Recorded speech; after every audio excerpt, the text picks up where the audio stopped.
Class 10 will continue chapter number 8, that is circulatory system.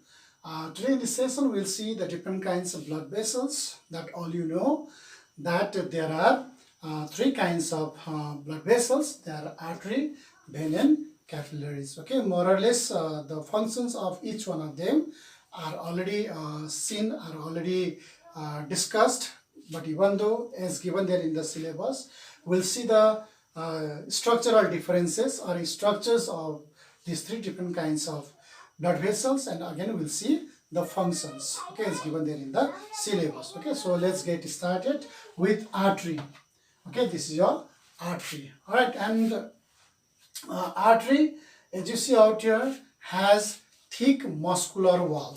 Okay, it has got thick muscular wall. So why it is thick? It is because that artery is the vessel, especially aorta, through which the blood reaches the different parts of the body. Even it reaches the tip of your fingers, tip of the fingers of your leg region. All right, so the blood reaches there all the way through the artery, so that the artery's wall is thick. Okay, it is muscular and thick enough. All right, and a narrow lumen. It has got a narrow lumen. So this is the central bore. The central bore. Okay, that is called lumen. Central bore.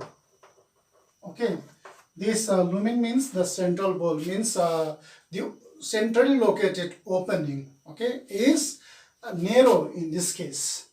All right, and also blood flows through artery in spot. In spot. This spot means with a certain speed. Okay, that means the blood flows through artery with sudden speed, with great speed. The blood flows through this artery. All right, so it is called spot. So the blood flows through artery in spot.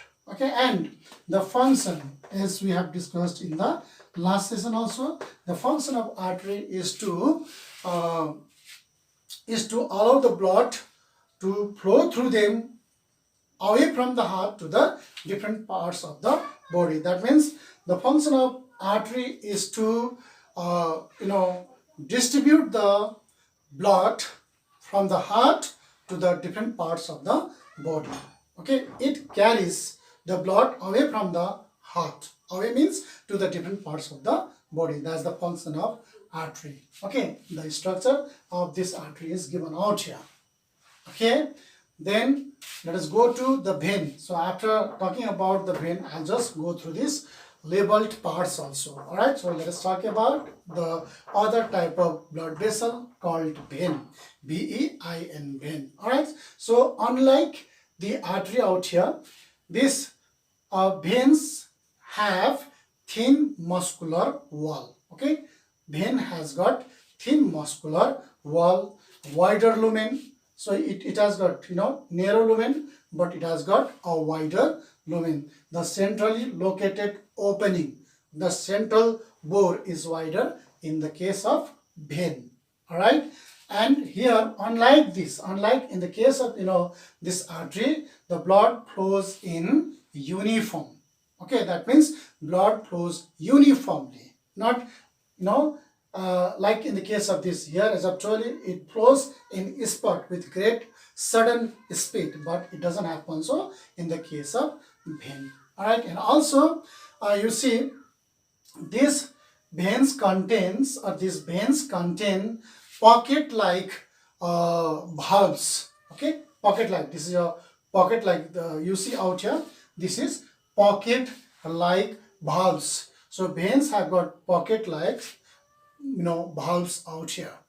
Okay, which also makes the blood flow in one direction. Okay, so that once the blood flows through this, it will not allow the blood to come back or to flow backward. All right, so this is the function of this here pocket shaped valve present in the vein.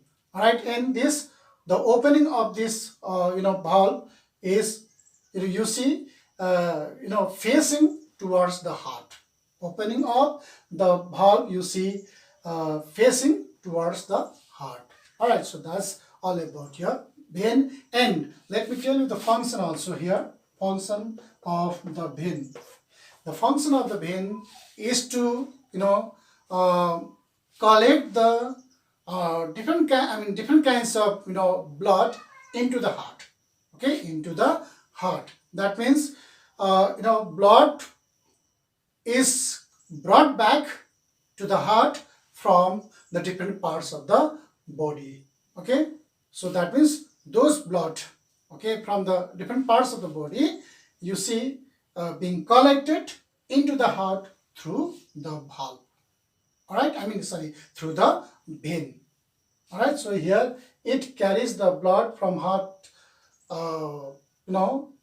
away from the heart to different parts of the body, but here from different parts of the body to the heart. So that's the function of vein.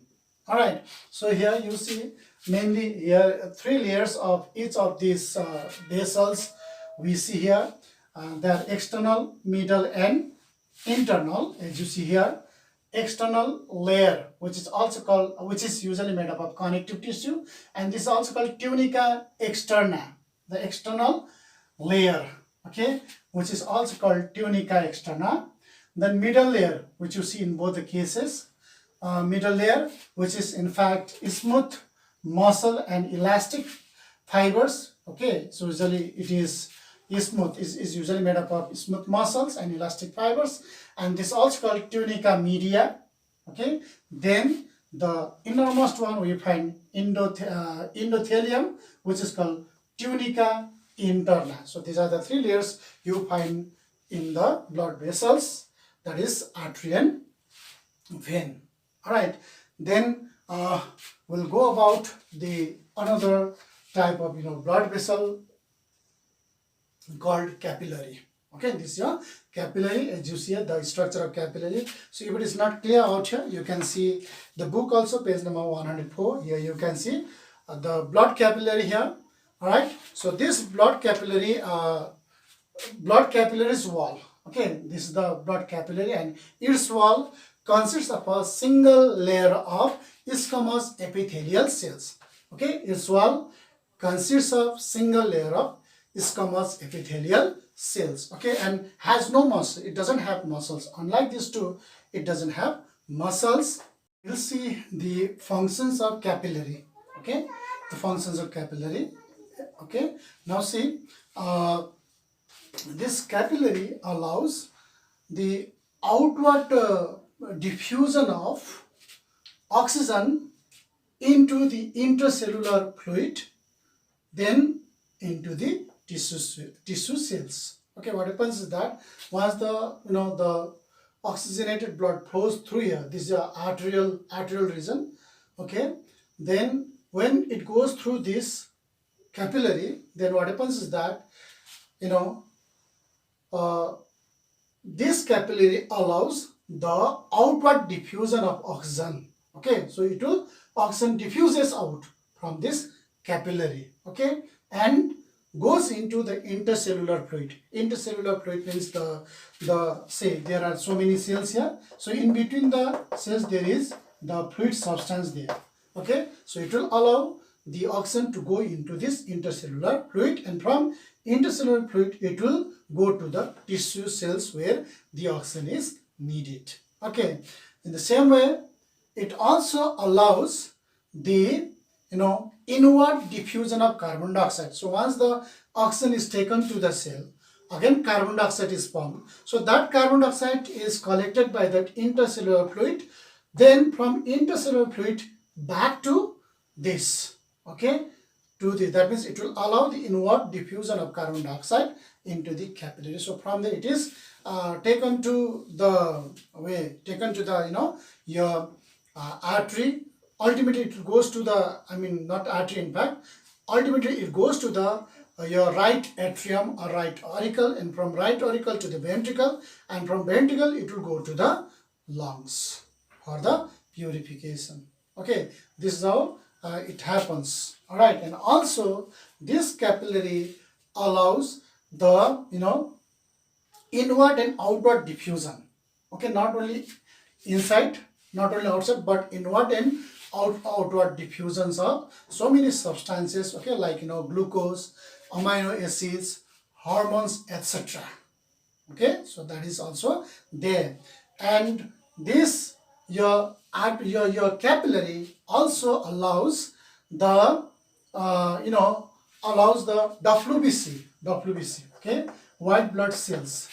Okay, it also allows the WBCs or white blood cells or leukocytes to be oozed out, okay, to be oozed out or to be squeezed out of this, okay, by the amoeboid movement, which is called diapedesis. You must have been remembering, which you had done in the last session only. So that process of oozing out of this capillary is called diapedesis. So by the process called diapedesis, what they can do is that they can even destroy bacteria, they can even fight the germs, bacteria, and also that way our body is dependent. So this capillary also allows the diapedesis, which means this capillary also allows WBCs to be oozed out of this vessel and fight against the germs. Okay, so these are the different types of functions or different functions of capillary. Okay, this is these are three different kinds of blood vessels, that is artery, vein, and capillaries. All right, now we'll see the major blood vessels which are actually in your syllabus. So major blood vessels entering the heart and leaving the heart. In the same way, major blood vessels entering the liver and leaving the liver. Alright, and similarly entering the kidney and leaving the kidneys. Okay, we'll see. And because these are the vessels which are there in your syllabus, major blood vessels. Okay, so first we'll see blood vessels. Blood vessels entering the heart. Okay, blood vessels entering the heart. So as we discussed in the last session also with the help of diagram, which are the blood vessels entering the heart? Do you know that? So we discussed last time, you must be knowing. Okay, just try to recapitulate. Number one, we see okay, we have superior vena cava, superior vena cava, okay, which is also called anterior vena cava. All right, then your inferior vena cava, inferior vena cava, okay, or it is also called posterior vena cava.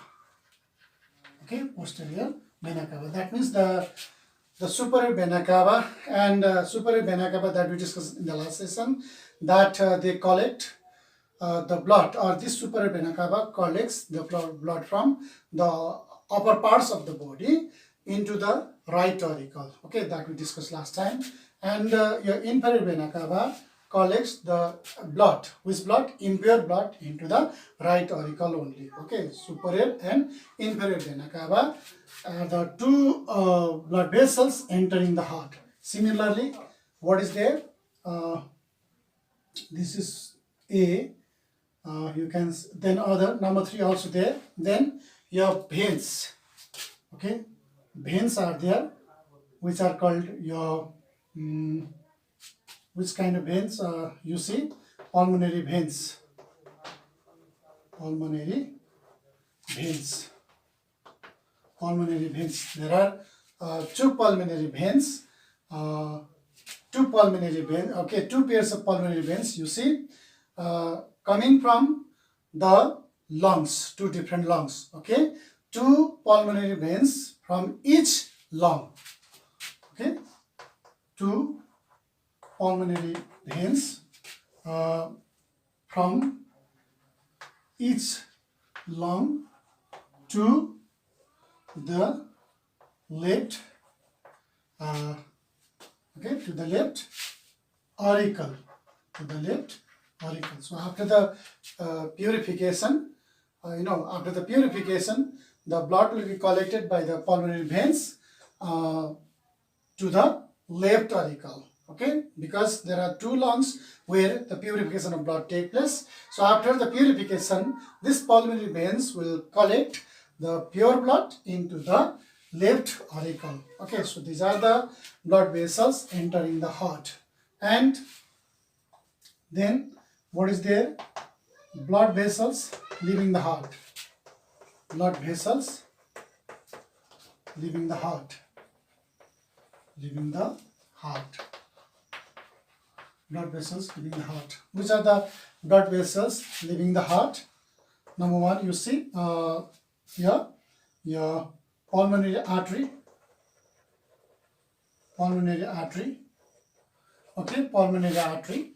So pulmonary artery will collect the impure blood from right ventricle to the lungs for the purification. Okay, from right ventricle to the lungs, from right ventricle to the lungs for purification. Okay, pulmonary artery.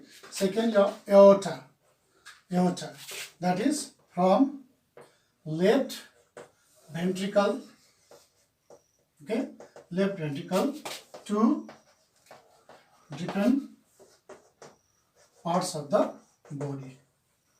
Okay, so there is another one, the largest artery, we call it aorta, collects the pure blood from the left ventricle to different parts of the body. That means it distributes, your aorta distributes the pure blood from the left ventricle to different parts of the body, which means they are leaving the heart. So these are the different kinds of blood vessels entering into the heart and leaving the heart, which are there in your syllabus. Okay, now we'll see major blood vessels entering the liver and leaving the liver.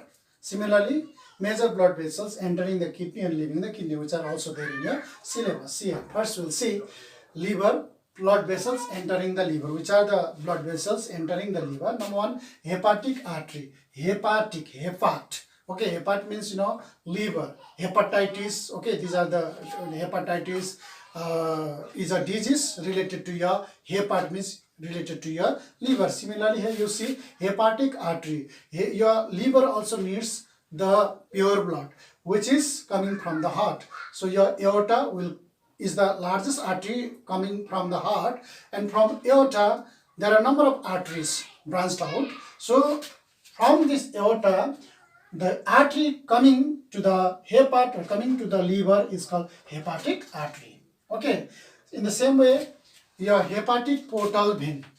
Hepatic portal vein is also there, which are also entering the liver. That is from stomach and intestine into liver. See here, your stomach and intestine are the parts of digestive system where the food is digested and absorbed also. So this food-laden blood, okay, food-laden blood, okay, will not be directly going into the right auricle by this your inferior vena cava, superior vena cava, inferior vena cava, that we discussed a lot. Just before this also we discussed. So these are that is the blood vessel which collect the impure blood into the right auricle. So before going into it, first what happens out here is that from stomach and intestine, that food-laden blood will be collected by the hepatic portal vein into the liver first. It will go to the liver first.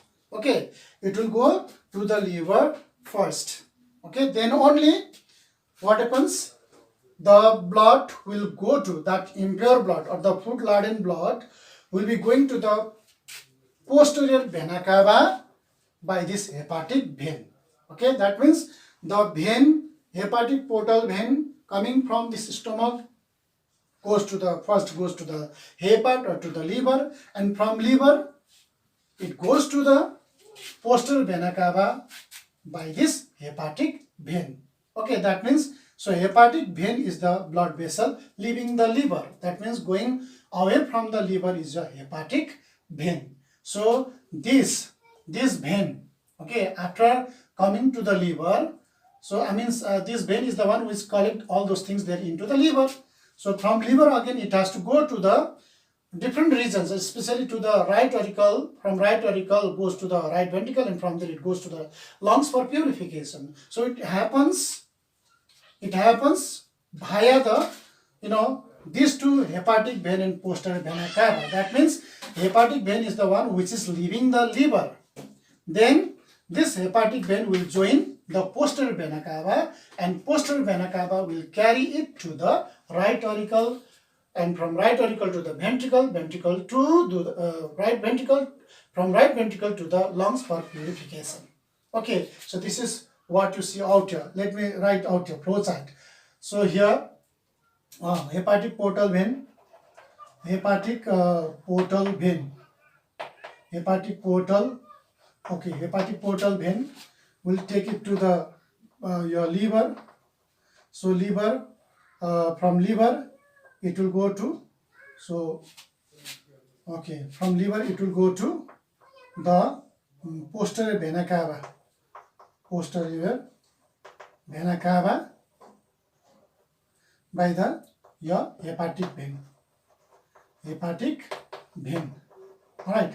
Then from posterior vena cava, or posterior vena cava will carry it to the your right auricle, from right auricle to right ventricle, so from right ventricle to the lungs for purification. So here let us not go into it, but first you got to see the blood vessels entering the liver and leaving the liver. So entering the liver are this hepatic artery coming from the aorta, from the heart, and your hepatic portal veins coming from the stomach and intestine. Alright, where? To the liver. Okay, then after that the vessels leaving the liver, okay, going away from the liver, is your hepatic vein. What do you call it? Hepatic vein. So that hepatic vein will go from the liver into where? The posterior vena cava. What does that posterior vena cava do? As we have discussed before, posterior vena cava will collect the impure blood from the lower part of the body into the right auricle. Okay, and from right auricle it goes to the right ventricle, then from right ventricle to the lungs for purification. Okay, so here you just got to see the blood vessels entering the liver and leaving the liver. Similarly here we see kidney now.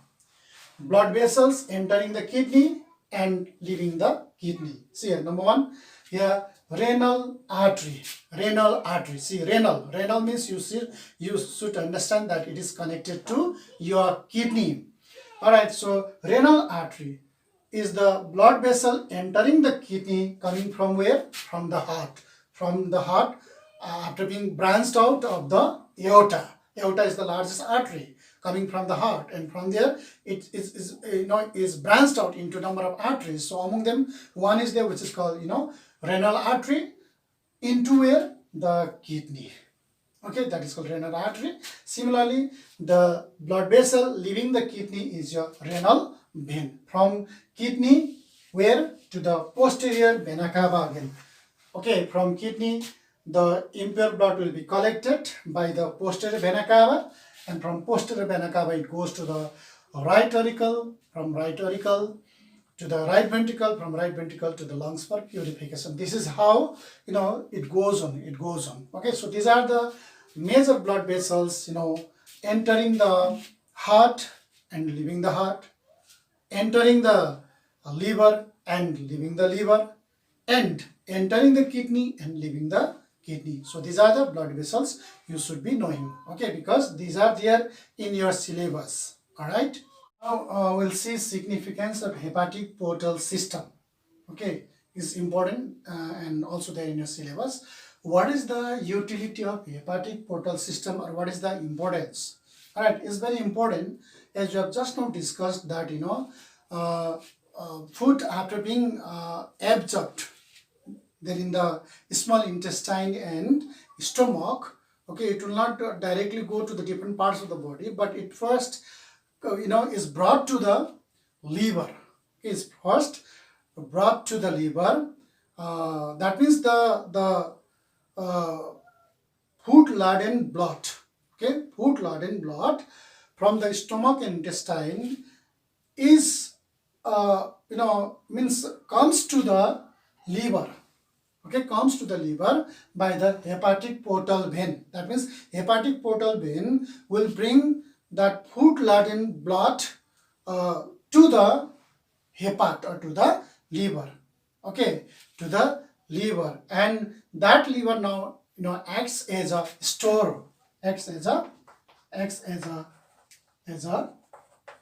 store or storehouse, okay, to regulate the quantity of nutrients or quantity of digested food materials flowing into the general blood circulation, okay, flowing into the general blood circulation.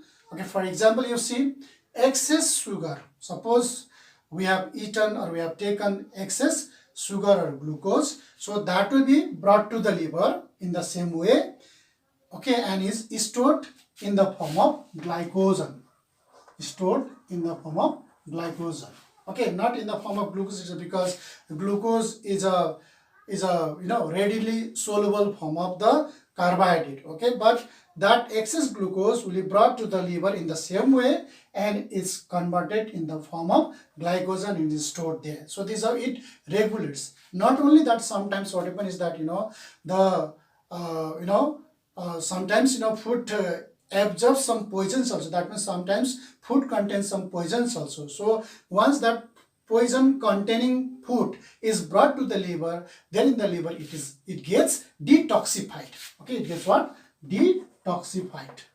It gets detoxified. So that will also this hepatic portal system helps a lot. So there's a very important significance of this hepatic portal system, which is there in your syllabus also. Okay, so today we'll do only this much, and in the next session we'll end up this chapter also. Okay, thank you very much.